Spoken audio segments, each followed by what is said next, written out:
جی، سب سے پہلے جی میں سار ویلفیئر فاؤنڈیشن کو یونیورسٹی آف سیالکوٹ میں خوش آمدید کہتا ہوں، اور یہ ایک بہت بڑا قومی فریضہ ہے اور ایک انسانی فریضہ ہے جو کہ یہ فاؤنڈیشن انجام دے رہی ہے، اور ایک بہت قلیل عرصے میں اس فاؤنڈیشن نے اپنے مائل سٹون اچیو کیے ہیں، بلکہ اس سے بھی آگے بڑھ کر انہوں نے اپنی کارکردگی کو منوایا ہے، اس کا لوہا منوایا ہے۔ اور ہم یہاں پر اس فاؤنڈیشن کے ساتھ مکمل تعاون کرنے کے لیے تیار ہیں۔ ہمارے ماشاءاللہ یہاں پر اسٹوڈنٹس کی ایک بہت بڑی تعداد موجود ہے، اراؤنڈ کوئی ہمارے پاس 12,000 پلس اسٹوڈنٹ یہاں پر موجود ہیں، اور تمام ینگ بچے آج کے دور میں دے وانٹ کہ وہ کوئی سوسائٹی کی ذمہ داری اپنے کندھوں پر لے سکیں۔ ہم ان کو کوئی چینل اور کوئی ایک فورم پرووائڈ کر سکیں تو تب جا کر وہ اس کے لیے قابل ہوتے ہیں۔ تو میں امید کرتا ہوں کہ یہ والا فورم اثار فاؤنڈیشن کا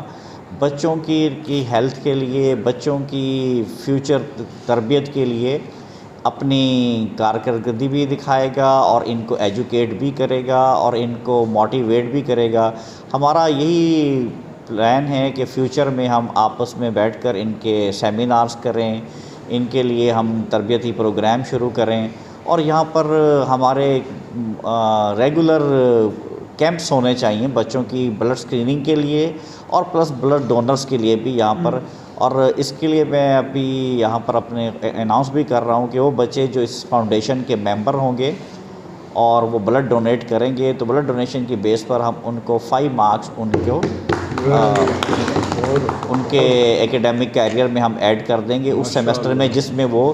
اپنی کنٹریبیوشن دیں گے، بلڈ ڈونیٹ کریں گے انشاءاللہ تعالیٰ۔ تو انشاءاللہ تعالیٰ یہ مجھے بھرپور امید ہے کہ یہ اسی طرح پراسپر کرے گا، اور جتنے آپ کے ممبرز ہیں، پہلے جیسے صدیق صاحب بتا رہے تھے کہ ہمارے پاس اس وقت 100 تو باقاعدہ ہمارے ٹرسٹیز ہیں باقی، اور باقی ڈونرز بھی ہمارے پاس مور دین 1500 ڈونرز ہمارے پاس رجسٹر ہو چکے ہیں۔ تو انشاءاللہ ہمارا ٹارگٹ بھی ہے کہ یونیورسٹی سے ہم کم از کم 5000 ڈونرز کو یہاں پر موٹیویٹ کر کے رجسٹر کروائیں انشاءاللہ تعالیٰ۔ تو اس کے لیے ہم انشاءاللہ بلڈ ڈونیشن سوسائٹی بھی بنا رہے ہیں۔ ہمارے ڈائریکٹر یہاں پر اسٹوڈنٹ افیئرز ہیں ایاز صاحب، یہ بھی اس پر کام کر رہے ہیں، یہ بھی ماشاءاللہ بڑے پرو ایکٹیو ہیں۔ اور ڈار صاحب ایک بہت بڑی بلیسنگ ہے یونیورسٹی آف سیالکوٹ کے لیے، ڈاکٹر صاحب کی بہت خدمات سیالکوٹ کے لیے بھی